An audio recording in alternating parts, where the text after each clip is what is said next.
All right, welcome back. And just like in this last video, we will start with an empty canvas, basically. If you kind of got a little bit used to how Blender works, I will try to explain along the way as much as possible. But if I forget anything, please tell me everything in the comments. Now, um, let's start actually modeling the train. And the first thing you need whenever you want to model something is references. Now, okay, so for references, you can just go and look for pictures. I'm going to just use the images from Google. It's more out there, so why not? So for example, a really nice reference would be this train. Now you can save this as well. Um, So again, all you have to do is Google some images.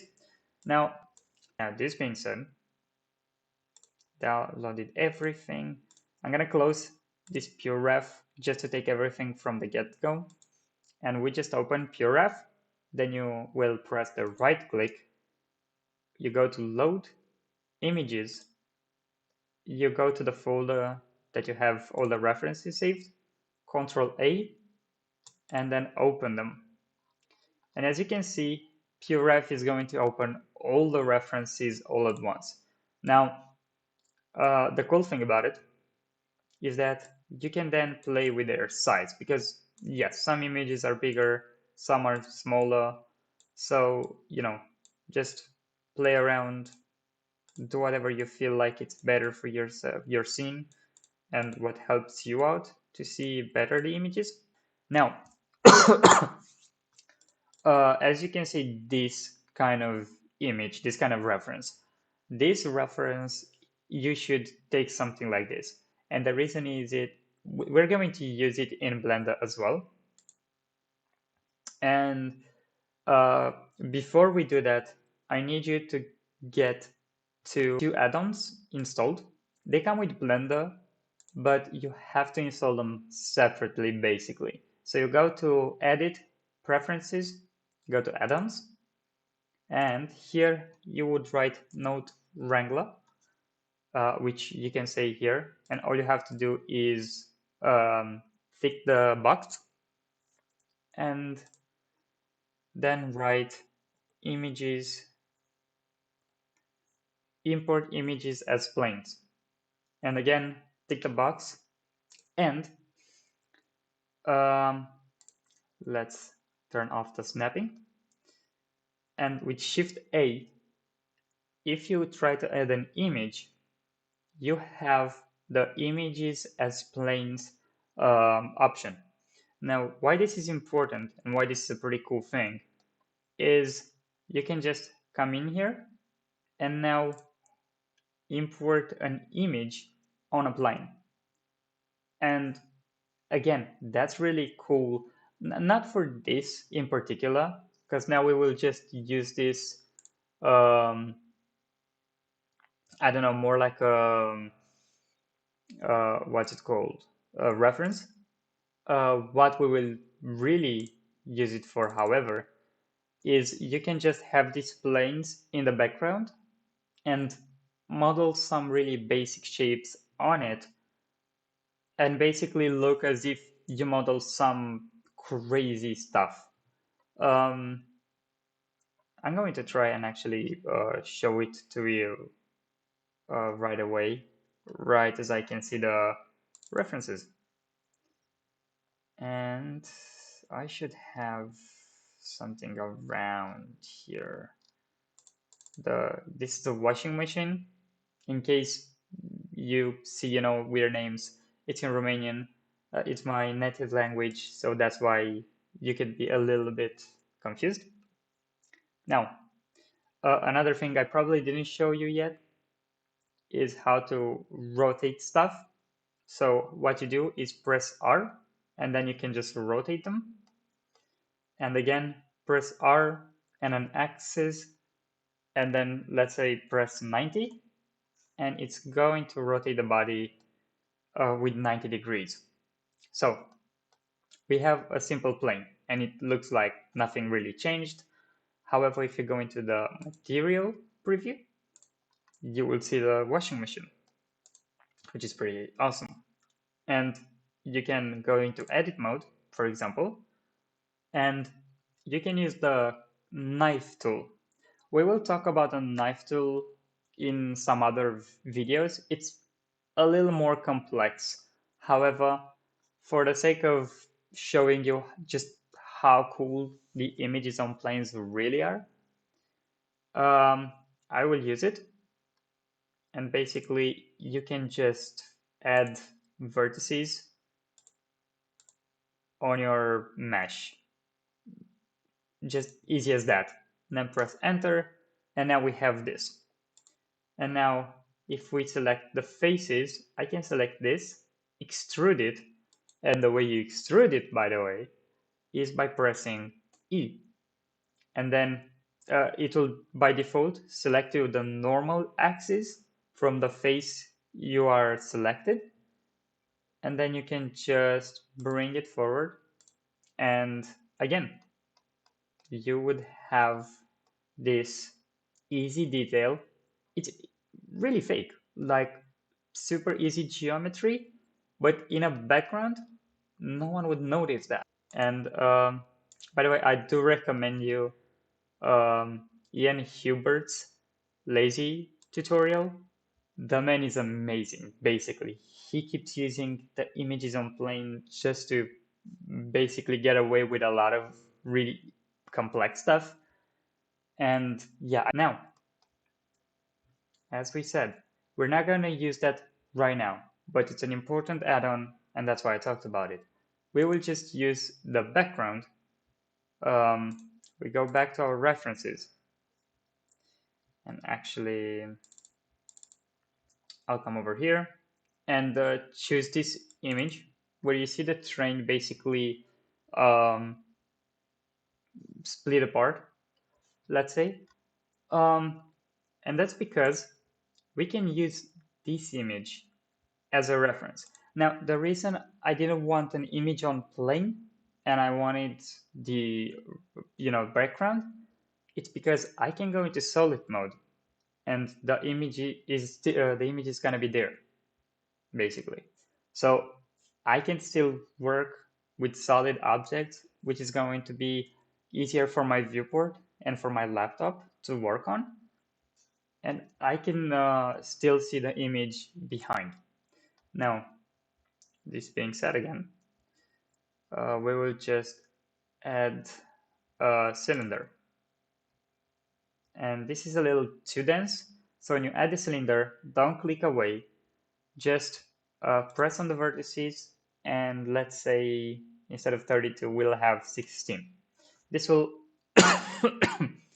this will just simplify the geometry and make it easier for us to work. Now, you might think that it's better to have a more complex geometry because the more geometry you have, the more detailed your body will be. But while that is true indeed, the problem is when you will edit them and you have to work with the bodies, you want them to be as simple as possible so you can see them better, and most of all, really, to be able to um, modify the vertices easier. Because if you have to modify 3 vertices, it's pretty easy.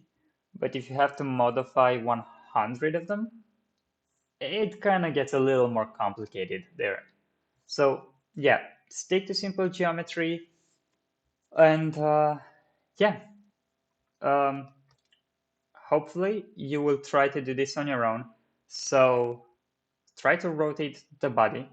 Okay, if you don't remember how to rotate, remember it's R, then press Y in this case, because we are looking at the Y axis, and then 90. And now the cylinder is basically horizontally put. And now we will just scale it down. And how much you might think? Well, kind of about this much. like to kind of cover this cylinder, you know, because this is the main cylinder, the one we are concentrating on right now. And uh, then let's scale it, and we will want it to be scaled only like on the length. So how to do that? You press S and then X, and it will scale you only on the X-axis, and then G and X to move it, and there we are. However, we do see that the cylinder is, not big enough, but we actually can't see too much. Now, there are two things we can do here. We can either go into the wireframe mode, but then it's gonna be a little harder to see the actual cylinder. My preferred version is to stay in the solid mode and press the X-ray. Now, what X-ray does is kind of basically what it says. It lets you see through the object. So that's why I said I don't really use wireframe too much, because I mostly use the X-ray. Because in the X-ray, even if you are in edit mode, you can select the vertices from behind the solid object, basically. Also, you will not see the background image unless you look from its perspective and see it into 2D, because it's again a 2D plane, basically. So that's how you will have to look at it. Now, again, let's go out of edit mode. And now we don't want to scale on the x-axis anymore. So the way to do it, press S, Shift, and X. And then what it will do, it's seemingly only scale on the Z-axis, sorry, but it's not really doing that. It's scaling on Z and Y. So basically it keeps the roundness of the cylinder, but it doesn't scale on the x-axis because we don't need that. And I'll try to fit this as good as possible to the background image. It doesn't have to be perfect, by the way, because we will play around with it later on. It's fine. This is just more of a, let's say, block out of the actual cylinder. So yeah, kind of about there, let's say. But as we can see, the cylinder here is not exactly right, you know? So how do we incline this? Now, we could rotate these vertices alone. And again, the way you do it is select the vertices, press R, and just rotate them. And by the way, if somehow you are just in solid mode with no X-ray vision on, and you try to do this, you're going to do it and something looks weird here. And that is because just half of your body was selected, not the entire thing. And that's because basically without the X-ray, you can't see and you can't select on the other side of the object. So again, you can press R and incline this, which for this particular case, it works. But the thing is, in more complex bodies, this is not going to work too well, because even though it is basically inclining the part we need, it also rotates everything, and we don't really want that. What we want is just incline it. And that's a thing I learned pretty recently, that there's this option that is called shear. Now, the shear option, I always forget how to find it. I think it's, oh yeah, it's this one right here. So you can either press on the shear tool and then somehow just drag, oh yeah, just basically take its normal and drag it.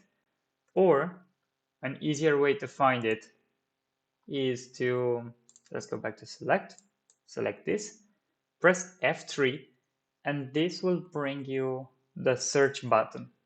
Well, the search menu basically. And here you can write whatever. As you can see, shear is my first thing because I always search for it. And you can just press on it and then just move your mouse. And it's much simpler if you ask me. And you'll just shear it. And the difference is this just inclines the vertices we selected. It doesn't rotate everything around it. And I think this is just much more useful, really, because this is what we need to do. Okay, try to put this as well as possible. Again, the image is also not perfect. It's not a perfect 2D image of the train, but I mean, I think we can do pretty fine with it. Okay, and now we have this main cylinder, let's call it actually, main cylinder of the train. That's pretty cool. But what we basically want now is, add um, more objects that are basically going to just be put like these cylinders here, like add some details about our cylinder. And the way to do this is, well, there are a lot of ways really, but the best one is you go into the top mode, and here you can press on the top vertex here, as you can see, and then Shift S, and then cursor to selected. This will get the cursor that was basically in the center of it all and put it exactly where that vertex is. And the reason this is an important thing is that when we will add a cylinder, we'll actually first get out of edit mode and then add the cylinder like this. It's already kept the 16 vertices thing because we used it earlier. So what we will just have to do is scale it down, and then G and X, and bring it right here, and then G and Z, and get it up. And again, it's a pretty simple block out, nothing too crazy, easy to do, and I mean, yeah, again, it kind of makes it look a little closer to what we need. Now, we have to do the same thing for the cylinder next to it. But, I mean, we could indeed just do the same thing, move the cursor, add another body, or we could just duplicate this object, press X, and then just move it. Scale it on the X to make it a little chubbier, and then scale it on the Z, and then just move it down. And don't panic if you see it clipping, or if it's I don't know, having some weird shapes, or because it's so blocky. We will solve all this in time, trust me. For now, we're just looking of this blocking out stage, basically. Just, roughly have the shapes, um, getting used to how to add and move and rotate objects in Blender, and afterwards we can worry about all the other stuff. Okay, do the same thing for the next one. Yes, we will ignore the, I think this is an alarm of some sort. You'll see why. We will do this a little later, and that's because it is a little more complex. We will need to use proportional editing for that part, and because of that, I want to stick out of it for now because I think it's a little too much. So just scale it on Z, G and Z, and then we have it here. And then one more time for the last one. As you can see, it's pretty big. So S and X, G and X, kind of about here, then S and Z for a little bit, and that's kind of it. Okay, and we have the basic of the basic of the basics. All right, guys, I'm gonna end this video right here. Thank you very much for watching this far. So as you can see, we did finally begin to create our first 3D models. Um, I actually have filmed more than this. I think I filmed like an hour and a half, and I kind of want your guys' opinion. Would you like to see longer videos, like an hour or something like that? The reason I kind of stick to like 20-minute videos, it's really because I don't want you guys to get bored. I know how much information this has to be, and I don't want you guys to get overwhelmed. So I'm trying to keep it to the basics, especially because this is supposed to be a beginner to intermediate level. So it should kind of do it this way. Um, anyway, we learn how to add simple objects. We learn how to basically um, modify it to the shapes we need. Um, as you saw in the video, I did make a mistake in this video when I scaled only on the x-axis. In the later videos, I will rectify that, and I will be able to show you what to do in case that happens to you. And yeah, please give a like, please share this video, and actually tell me if you want longer videos or if it's okay this way for me to like cut videos and keep a little more condensed information. And yeah, I think it's pretty good. We learn how to use images on planes, how to add objects, and basically how to recreate a very simplistic shape. So that's pretty cool. Um, so I'll see you guys in the next video, which probably will come tomorrow. And yeah, all the good guys, take care and have a good one.